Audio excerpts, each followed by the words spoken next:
দাদা আরেকজন বসতে পারবে? জায়গা নাই। বলে দেন চলে যা। একটা চাদর, একটা চাদর দিলে মুরগি হবে।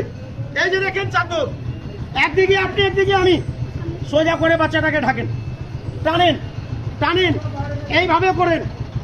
দাদা চাদরে কি আছে ঢেকে দেন। চলে যা। আরেকটা চাদর, আর আমার কাছে চাদর নাই। দাদার প্যান্ট খুলবো? বলিয়েন না, এদিকে আসেন। বলেন খেলাওয়ালা কাউকে দেই না, তোমাকে দিব। প্যান্ট দিবেন? দিবেন না, ওটাই বলছি। বাবু রে একটা নিয়ে যাবি। এদিকে আগাটা ডান পাও এখানে রাখেন। হ্যাঁ রাখেন। ছেলে না থাক, ছেলে এদিকে যাবে না, আর এই পাওটা এখানে